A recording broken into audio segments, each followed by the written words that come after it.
Amen. Thank you, John. Well, good morning. Gracias, John. If you are here with Buenos días. us this morning, it Si means estás you're probably aquí not con whoever was setting nosotros fireworks off in our neighborhood at 2 esta a.m. mañana, So I thank you that you're here. queremos darle And las I was gracias por estar battling aquí some of con my own nosotros. spiritual warfare at 2 a.m., having nice thoughts about neighbors.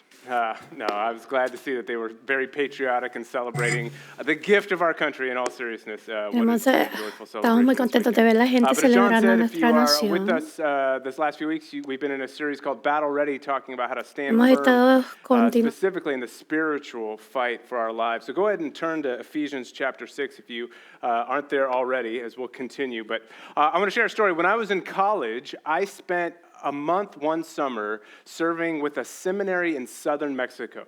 Specifically, we were going to reach the indigenous tribes down there with the gospel. And so one time we loaded up in a car and we were driving down to one of these remote villages and we were on this remote mountain highway. And I saw off on the side, kind of in the brush, this kind of little small hut. It was kind of hot pink, had a candle in it and a cross and some beads and stuff like that. And so on the side of the highway. Now, growing up in Texas and the States, when you would see something like that on the side of the highway, it usually meant, maybe that a tragic accident had happened there and somebody had lost their life. And so they set up a memorial. So I asked one of the professors who was with me there, hey, is that what that is? And he looked at me like super confused. And I was like, okay. He goes, oh, no. That's where somebody met with a demon, an evil spirit. So they set up a shrine and they go back to worship the evil spirit there. And then I looked confused. Dijo, no, eso es un santuario. Entonces puse cara de desconcierto. Él continuó diciendo, es donde alguien se encontró con un demonio. Tuvo un encuentro con un espíritu maligno y levantó un santuario para volver y adorar al demonio en ese lugar. Lo dijo como si fuera algo cotidiano y para mi mente ingenua y poco habituada a estas cosas, mi reacción fue, ¿qué es esto? ¿De verdad que sucede algo así? Pero el profesor nos inmutó, ¿por qué? Porque conocía la realidad de la batalla espiritual en la que vivía y nosotros conocemos la realidad de la batalla en la que estamos. Aunque tal vez todos tengamos encuentros con espíritus malignos, como aquel al borde de la carretera mexicana, ya sea en México, en Efeso, del siglo I o en el norte de Virginia, en el siglo XXI. Todos vivimos en medio de una guerra espiritual y necesitamos estar revestidos de una verdadera armadura espiritual para permanecer firmes frente a los ataques del Satanás. Así que en Efesios 6, 10 y 16 dice, por último, fortalezcanse en el Señor y en el poder de su fuerza. Revístanse de toda la armadura de Dios para que puedan resistir las acechanzas del diablo. Porque nuestra lucha no es contra sangre ni carne, sino contra gobernantes, contra las autoridades, contra los poderes cósmicos de las tinieblas, contra las fuerzas espirituales del mar en los lugares celestiales. Por tanto, tomen toda la armadura de Dios para que puedan resistir en el día malo y habiendo hecho todo, mantenerse firmes. Manténganse firmes, pues ceñidos en el cinturón de la verdad, revestidos con la coraza de la justicia y los calzados de los pies, con la disposición que da el Evangelio de la paz. En toda circunstancia, tomen el escudo de la fe con el cual podrán apagar todos los dardos del fuego del maligno. Entonces, ¿qué significa tomar el escudo de la fe? Comencemos por ver qué significa tomar el escudo. Tomar el escudo, primero vemos cómo era un escudo en el siglo I. Para empezar, se parecía más que una puerta que un escudo convencional. Era grande, medía 2 pies y medio, 3 pies de ancho y hasta 4 o 5 pies de alto. Estaba hecho de madera, pero cubierto de lino y cuero, que servía tanto para fines defensivos como ofensivos.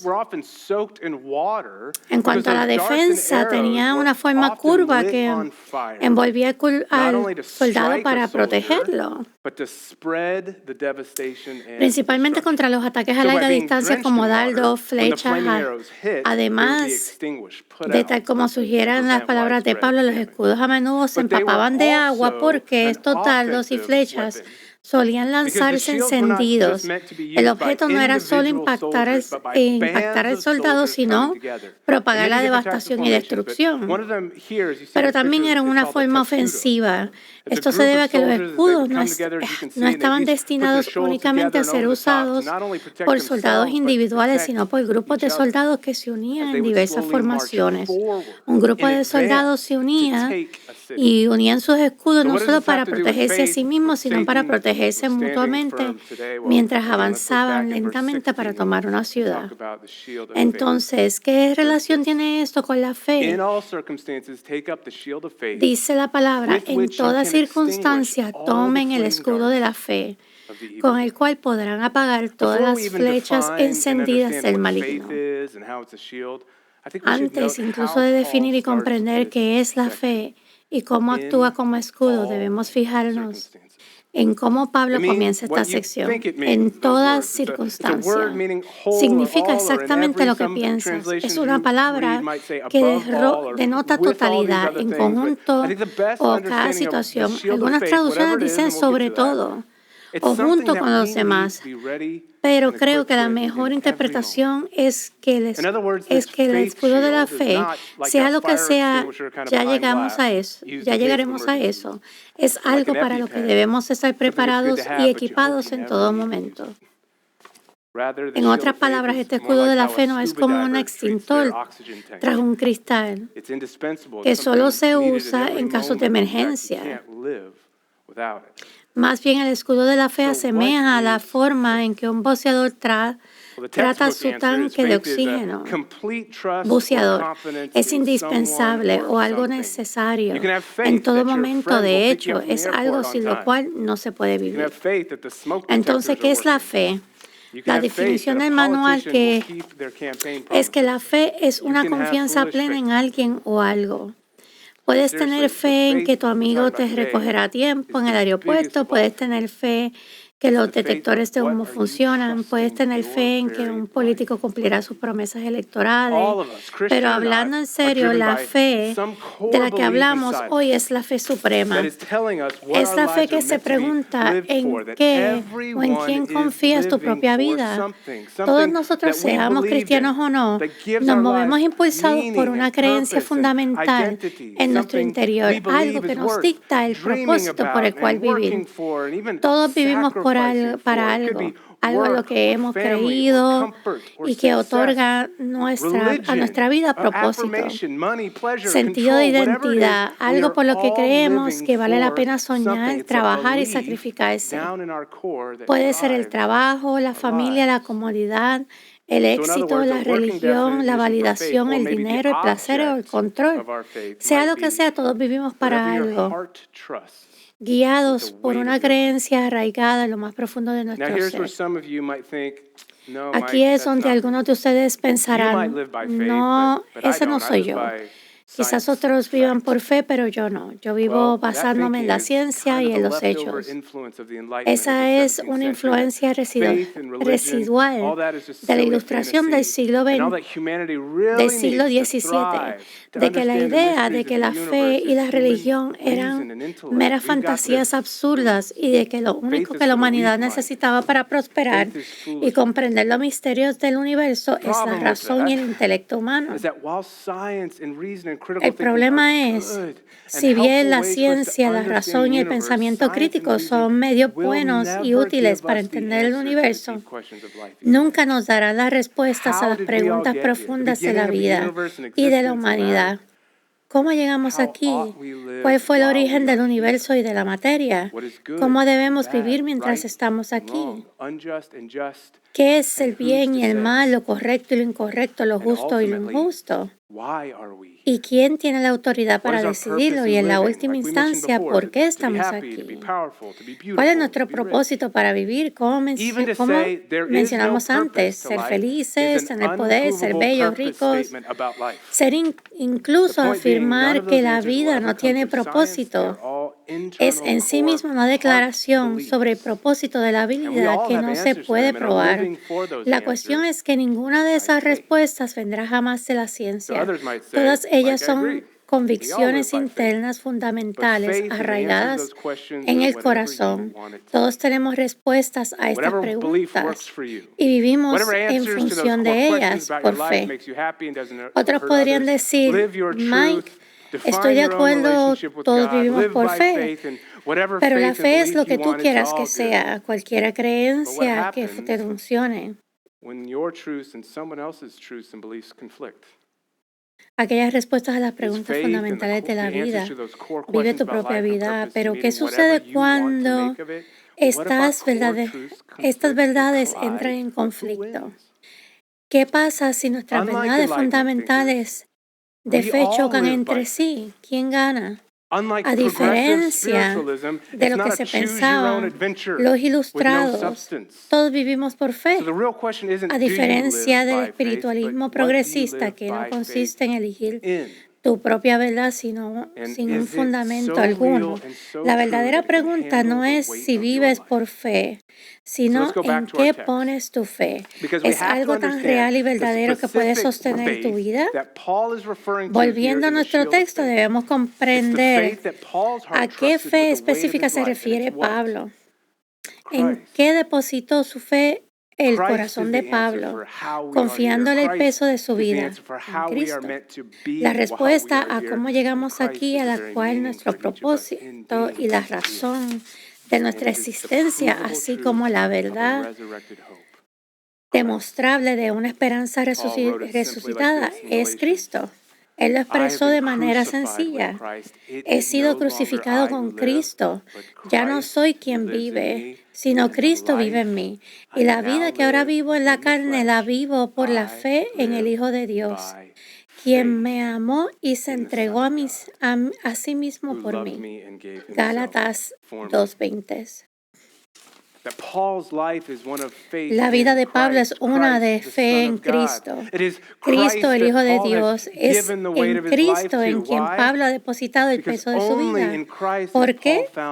Porque solo en Cristo ha encontrado Pablo el amor tanto de un Dios como de un Salvador. Un Dios que creó todas las cosas, que da sentido al bien y al mal, a la belleza y al dolor del mundo, así como el propósito y la razón de la existencia de Pablo. Y un Salvador que vivió entre nosotros, que resucitó y quien Pablo halló su propia redención, perdón e identidad. Cuando Pablo miraba a Jesús, veía un amor incomparable, el amor de Jesús, quien cargó con la cruz de los pecados de Pablo en su lugar, entregó su vida a la muerte y resucitó victorioso sobre el pecado, la muerte y la maldición de la culpa y la vergüenza. Cuando Pablo miraba a Jesús, veía a un Dios, a un Salvador y a un amor capaz de sostener el peso de su vida, sus interrogantes, su propósito, su redención, su todo. Fue la fe en Cristo donde Pablo encontró la gracia que transformó todo en él. Por eso, cuando Pablo habla de tomar el escudo de la fe, se refiere a esa fe, la fe en Cristo. Sin embargo, es preciso hacer una distinción importante aquí. Conocer el Evangelio y tener fe en Jesús no son lo mismo. Podemos albergar en nuestra mente verdades, hechos sobre Jesús, información acerca de quién es Él y lo que ha hecho mediante de la cruz y la resurrección. Podemos retener verdades sobre la salvación, reconociendo nuestros pecados y nuestras necesidades de perdón. E incluso podemos comprender los puntos claves del Evangelio, que solo somos salvos por gracia mediante la fe de Cristo. Podemos saber todo eso y es necesario saberlo, pero existe un abismo de diferencia entre simplemente entender cosas sobre Jesús y tener fe en Jesús. Poseer el escudo de la fe en Jesús no consiste simplemente en conocer datos, asistir a la iglesia, ser miembro o incluso sentirse conmovido emocionalmente por la historia de Jesús. La fe en Jesús implica depositar confianza de nuestra vida en Él. Entregarle el peso de nuestras vidas, nuestros pecados y nuestras esperanzas, nuestra redención, nuestro todo, al Evangelio de Jesús, confesar que no hay salvación en ningún otro lugar, que no hay vida en otro lugar, ni esperanza en otro lugar, y acudir a Jesús con nuestra necesidad para recibir de Él su gracia. En Timoteo 1, versículo 12 dice, pero no me avergüenzo porque sé que en quién he creído. Para parafrasear lo que William Goma le escribió en su obra El cristiano con la armadura completa, una cosa es que un hombre que se ahoga comprenda la necesidad de un salvavidas o incluso que sepa cómo el salvavidas que tiene delante puede salvarlo, pero otra muy distinta es que extienda la mano y lo agarre. La fe en Jesús no consiste simplemente en conocer el Evangelio, sino en conocer al Jesús del Evangelio. Que nuestros corazones se aferren a Él como nuestra esperanza de vida y salvación. Y cuando lo hacemos, descubrimos que en realidad no somos nosotros quienes nos aferramos a Él, sino Él quien se aferra a nosotros. ¿Has depositado la confianza de tu corazón en Jesús? ¿Has aceptado su gracia y su misericordia, su perdón mediante la fe en Él? Hazlo ahora y no solo recíbelo a Él y recibe su salvación y una nueva vida en este mismo instante, sino recibe también una nueva arma contra las acechanzas del enemigo, el escudo de la fe en Cristo. Como ya hemos mencionado, los soldados romanos se preparaban con escudos empapados para resistir las flechas y dardos incendiados de sus enemigos, proyectiles destinados a impactar y herir mortalmente a un soldado, pero que iban envueltos en llamas para propagar la devastación lo más lejos posible. Los ataques de Satanás contra nosotros no son diferentes, nos dispara para impactar y para hacer daño. Buscar infligir el máximo dolor y destrucción posible, no solo en nuestras vidas, sino también en todo lo que nos rodea. Entonces, ¿cuáles son esas flechas y dardos incendiarios con los que Satanás nos ataca? Los estudiosos consideran muchas respuestas que a mi parecer pueden ser todas ciertas sobre cómo se nos ataca con mentiras, acusaciones, dudas y desánimo. Pero hoy quiero hablar simplemente de dos tipos de dardos de fuego, de cómo propagan destrucción y de cómo nuestro escudo de Cristo y la verdad del Evangelio apaga las llamas dañinas, los dardos del pecado y del sufrimiento. Recuerda, Satanás te odia, me odia a mí y a todos los que nos rodean. Odia a quienes amamos, odia a la iglesia y sobre todo odia a Dios. Hará todo lo que esté a su alcance para dañar y destruir nuestras vidas, para causar dolor, sufrimiento, división entre quienes nos rodean y tratar de destruir la reputación y adoración del mundo. Una de las formas en las que lo hace es lanzándonos el dardo de fuego de la tentación de pecar. Nos tienta, nos seduce para que no confiemos en Dios ni en sus promesas, para que no vivamos nuestra nueva vida en identidad en Cristo, para que creamos las mentiras y falsas promesas del pecado y vivamos siguiendo nuestros propios deseos pecaminosos y remanentes, confiando en nosotros mismos más que en Dios. Son tentaciones pecaminosas que todos enfrentamos y apartamos de nuestro Dios para centrarnos en nosotros mismos, en nuestras pasiones, en nuestro orgullo, en nuestro espíritu crítico. Pero cada uno es tentado cuando es arrastrado y seducido por sus propios deseos. Luego el deseo, después de haber concebido a la luz del pecado, y el pecado, una vez que se ha madurado, engendra muerte. Of damage. All of us, again, myself included, know how one sinful choice can lead to another. Parece que casi a diario escuchamos otra historia sobre el pastor o un líder religioso cuyo fracaso moral sale a la luz y no solo se ven perjudicadas su vida o la de los, sino que toda la congregación sufre la propagación del fuego del pecado. Y aunque no todos los cargos ni todos los pecados son iguales, la verdad es que para todos nosotros cualquier pecado, ya sea público o privado, aparentemente pequeño o grande, siempre hiere y daña a quienes nos rodea. Entonces, ¿cuál es nuestra esperanza? Cristo, nuestro escudo de la fe en Él. Y como Cristo y la verdad del Evangelio extinguen y apagan los dardos de Satanás de al menos tres maneras. Primero, amigo, escucha esto. Si estás en Cristo, ya no eres esclavo del pecado.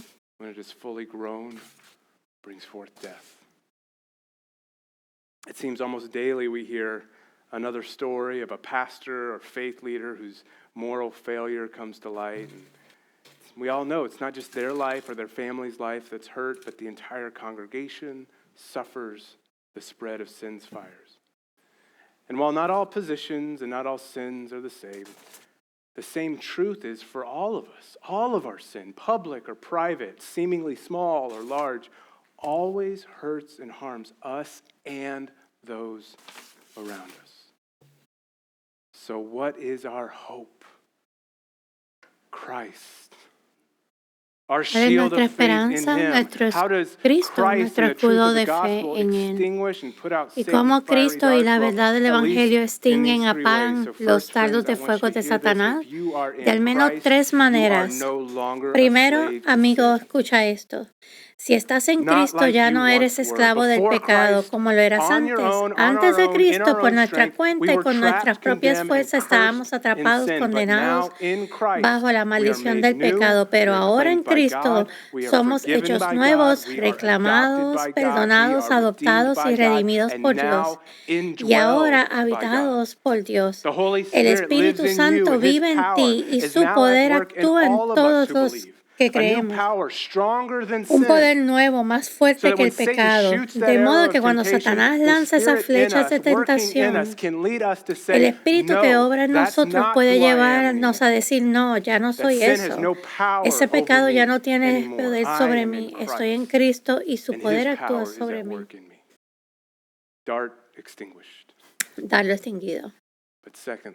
En segundo lugar, cuando fallamos, tropezamos y elegimos el pecado, incluso si el dardo acierta, Cristo puede impedir que el fuego se propague. ¿Cómo? Recordando, aún en medio de nuestro pecado, su gracia hacia nosotros, la bondad, el amor y el cuidado de Dios por nosotros. Nuestro Padre, al ver nuestro pecado, no nos mira con condenación, sino ni nos señala con un dedo acusador, más bien posa sobre nosotros sus ojos de misericordia y bondad y anhela envolvernos en un cálido abrazo. Solo en la gracia de Jesús, en la bondad de Dios, puede el fuego y la destrucción del pecado dejar de propagarse, porque cuando pecamos, confesamos y nos arrepentimos, corremos hacia Dios. Recuerda que la gracia que Él muestra en Jesús y deja que el fuego de la culpa y la condenación y la falta de fe sea extinguido por su misericordia. Y en tercer lugar, cuando Satanás nos lanza un dardo, el pecado de otra persona, cuando nos duele la herida causada por alguien que peca contra nosotros, podemos apagar el fuego mediante la fe en Cristo, recordando que la gracia de Dios actúa a través de nosotros. Me explico, hace un tiempo alguien pecó contra mí, aquello me dolió y esa persona actuó mal. Yo le daba vueltas al asunto en mi corazón, justificando en mi mente cómo su pecado merecía mi ira, mi enojo y mi respuesta, distanciada y frialdad. Sin darme cuenta, estaba permitiendo que su pecado depositara presas de dolor y amargura en mi corazón, avivando así un fuego. Recuerdo que uno de esos momentos en los que repasaba en mi mente, lo justificaba pecado, que estaba condenado por su pecado, Dios trajo esto a mi memoria. El Señor es misericordioso y clemente, lento para la ira y grande en misericordia. No contenderá para siempre, ni guardará su enojo para siempre. No nos trata conforme a nuestros pecados, ni nos paga conforme a nuestras iniquidades. Ese es Salmo 103, versículos 8 al 10. Y pensé, vaya, Dios no me trata como merecen mis pecados. Al negar a Dios, desconfiar de Él y restarle importancia a su lugar legítimo en mi vida, Dios había estado en lo cierto y habría sido justo el tratarme según mis pecados, castigarme, condenarme, juzgarme, rechazarme y dejarme en el desastre que yo mismo creé. Pero en cambio, Él me buscó, me perdonó, me amó y me trató, no como merecían mis pecados, sino bendiciéndome. Gracias a una sola cosa, la gracia. De modo que al mirar a Cristo y ver cómo me trató incluso en mi peor momento de pecado, con la gracia de su perdón, debo extender esa misma gracia a quienes me rodean. Al recordar la gracia de Dios tuvo conmigo, puedo transmitir esa gracia a través de mí. Cuando llegan esos dardos de fuego de Satanás lanzados por quienes pecan contra mí, puedo detener la propagación del daño, de la maldad y el dolor. Puedo dejar de rumiar el rencor y de encadenarme a mi propia amargura y apagar el dardo mediante la gracia y el perdón. Esa misma gracia y el perdón que poseo únicamente por la fe en Cristo, el único poder capaz de extinguir el dardo del fuego del pecado. Pero hay otro dardo que Satanás lanza para propagar el daño y el sufrimiento. No solo el dardo del pecado, sino el del sufrimiento. No tenemos tiempo suficiente para profundizar en esto, pero quiero decir algo sencillo. Satanás quiere que estemos desprevenidos y sin protección cuando llegue el sufrimiento, porque el mayor daño que causa el sufrimiento ocurre cuando no estamos preparados para afrontarlo. Y la mayor mentira que Satanás dice a los cristianos para dejarlos vulnerables y desprevenidos ante el dardo del fuego y del sufrimiento es esta. Si vivimos rectamente, no deberíamos sufrir. Que si somos fieles, obedientes y buenos, Dios nos debe una vida libre de sufrimiento. Amigos, eso no es cierto. ¿Cómo lo sabemos? Por Job, por Pablo y sobre todo porque si hubo una vida perfecta que no merecía sufrir, fue la de Jesús. Dios nunca promete a los cristianos una vida libre de sufrimiento. De hecho, sucede todo lo contrario. Cualquiera que desee vivir una vida piadosa de este mundo malvado sufrirá. Incluso en el pasaje que nos ocupa debemos esperar los ataques de Satanás. Entonces, ¿cuál es nuestra esperanza? Ya sea ante el sufrimiento provocado por los ataques de Satanás o ante el sufrimiento de vivir en un mundo quebrantado. ¿Cómo nos protege el escudo de Cristo? Bueno, en primer lugar sabemos que en primer lugar sabemos que podemos esperar sufrimiento. No nos toma por sorpresa, mantenemos en alto nuestros escudos de la fe. Jesús sufrió y nos dijo que tomáramos nuestra cruz, así que levantamos nuestro escudo de la fe. Jesús nos dijo una vida de fidelidad conlleva sufrimiento, por lo que levantamos nuestro escudo de la fe y sabemos que nosotros, al igual que los demás, vivimos en un mundo quebrantado que aún no ha sido liberado plenamente de la maldición del pecado y de la muerte. Por eso levantamos nuestro escudo de la fe. También sabemos que amar a las personas, especialmente de manera que Jesús nos amó, implica acompañarlas en su dolor y en sus dificultades. Pero no solo esperamos sufrimiento, sino que podemos soportarlo. ¿Por qué? Porque no sufrimos solos, Cristo está con nosotros y vivimos la vida de iglesia como es debido. Estamos unidos los unos con los otros, con nuestros escudos colocados en un hombro con hombro, formando un escudo espiritual que no retrocede, sino que avanza. Sabemos que el sufrimiento, por muy real y muy duro que sea, no tiene la última palabra. El sufrimiento, el mal, las tinieblas, la muerte, la tristeza es temporal, son temporales, gracias a la cruz y la resurrección. Y por último, sabemos que el sufrimiento tiene un propósito, que Dios obra en todas las cosas, incluso en nuestro sufrimiento temporal, para un bien eterno. La mayor parte del tiempo, aunque no lo veamos, si no lo sintamos ahora, ni podamos comprenderlo en ese momento, miramos a Cristo y a la cruz para ver cómo Dios puede obrar milagros a partir de lo que parece muerte y derrota. Así que esperamos el sufrimiento, lo soportamos y sabemos que hay un propósito en él. Mientras levantamos nuestro escudo de fe en Cristo, amigos, todos vivimos para algo, todos vivimos por algo.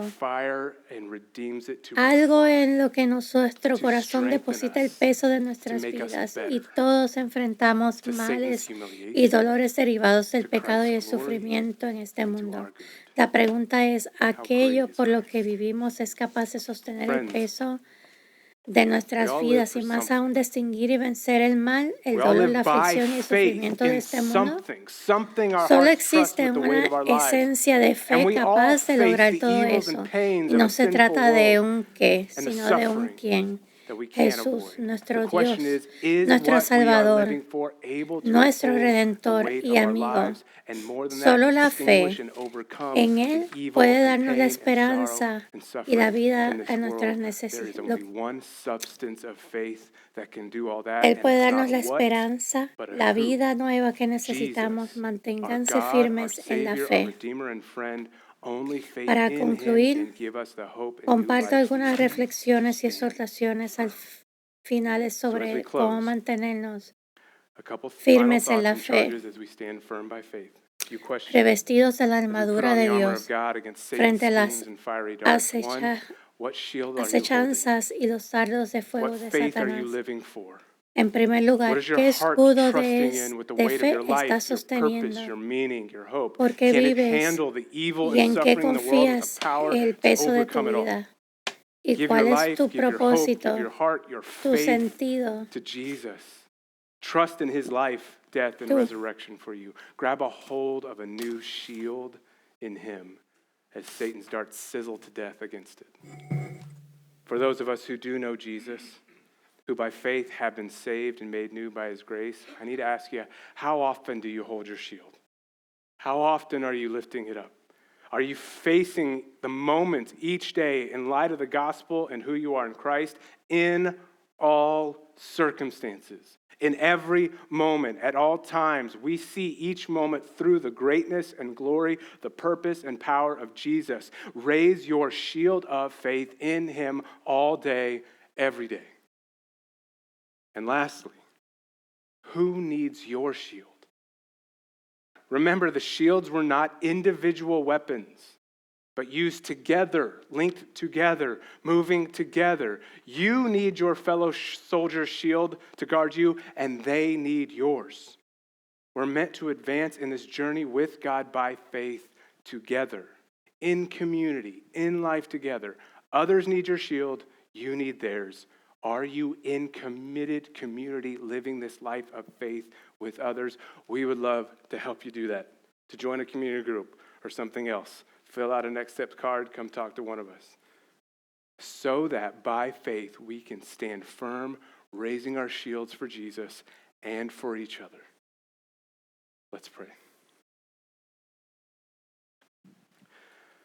Father, we confess that there is only one shield, strong enough, worthy enough, powerful enough, great enough, big enough to handle the weight of our lives and the evil in our own hearts in this world, the sorrow, pain, and suffering.